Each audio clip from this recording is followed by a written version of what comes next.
So let's just dive right in. What a roller coaster of a week in the Indian markets. The Sensex breaking the 79,000 mark, shattering records, and Bank Nifty hitting incredible highs.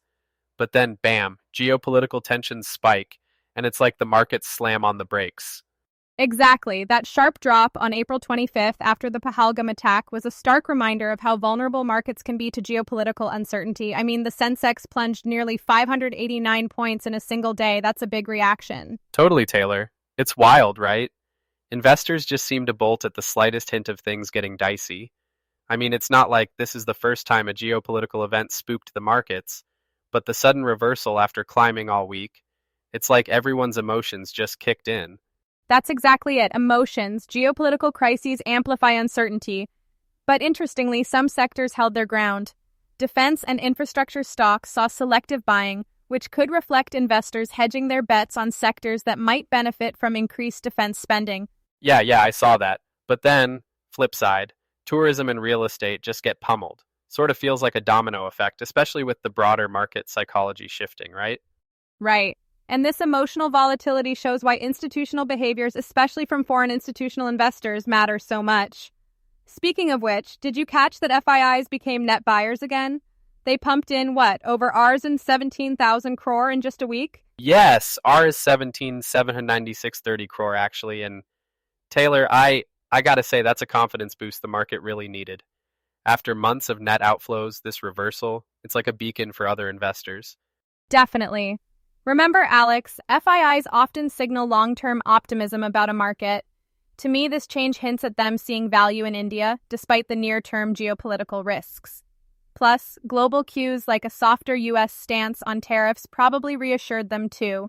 Oh, totally. I mean, the Nifty IT index jumping by 6.5% after those tariff fears eased. Classic case of sentiment shifting overnight. But wait, Taylor, about those milestones, Sensex topping 79,000 for the first time? Huge. What's driving this resilience? A combination of factors, honestly.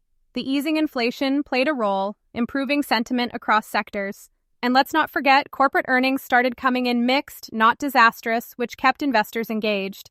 Tactical plays by both retail and institutional investors likely helped maintain momentum too. And Bank Nifty's record high? Okay, that's exciting.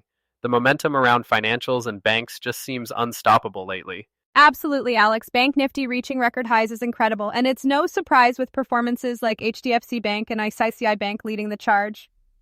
Did you notice HDFC's net interest margins improving to 3.54%? Now that's resilience in action. Financials are really on fire right now. Oh, absolutely, Taylor.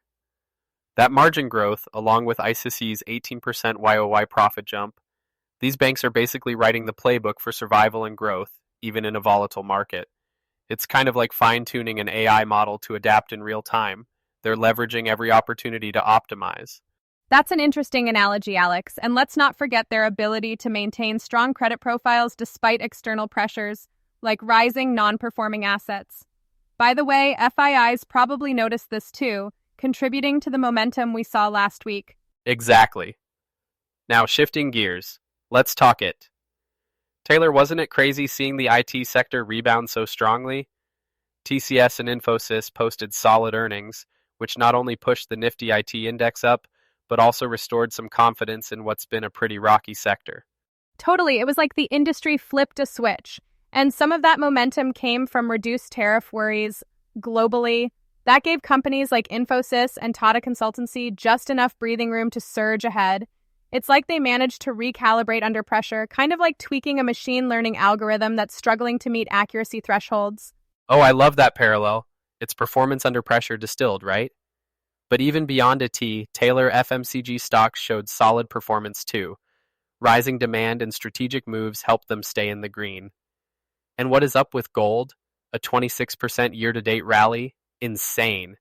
Yeah, gold has been fascinating. That rally reflects its role as a safe haven. Anytime there's market uncertainty, gold soars. It's like the flight mode in human psychology kicking in. Investors want security, and gold just delivers, time and again. For sure. It's both psychology and strategy at play. And don't forget, central banks fueling demand adds another layer to this rally. Honestly, Taylor, watching these various sectors respond to market pressures, it's like watching a system adapt in real time. AI, gold, FMCG, all different responses to volatility.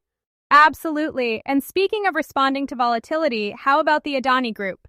Despite facing broader market challenges, their liquidity strength and strategic focus have been commendable. It's like they're weathering the storm better than expected. I couldn't agree more. Their net debt to asset ratio at 0.47, for example, it's sending a very clear message. They know how to manage risks effectively, something other sectors could definitely learn from. Speaking of adaptability, Taylor, let's dig into how retail investors, particularly millennials, are storming the markets. Over the past few years, it's like they've declared, this is our game now. Trading volumes for small caps are off the charts. What do you think is fueling this surge? I think it's a mix of access and attitude.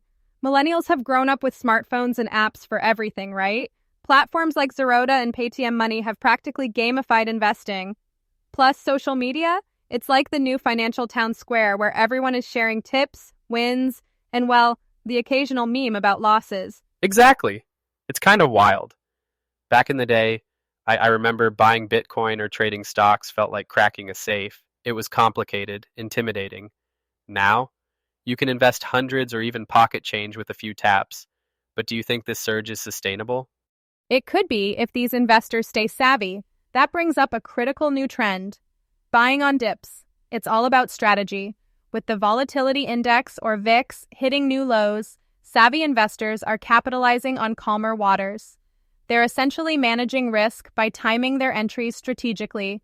Oh, absolutely. And speaking of the VIX, it's more than a number. It's like a mood ring for the markets. When it drops, confidence tends to rise, right?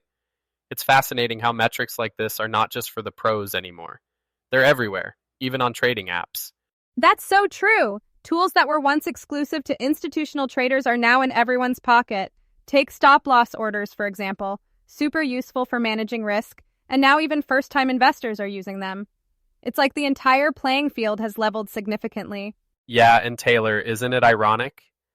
The same technology that made early-stage Bitcoin mining a niche hobby is now democratizing trading. From blockchain to trading platforms, it's all about making complex systems accessible. We've come so far, it's almost hard to believe.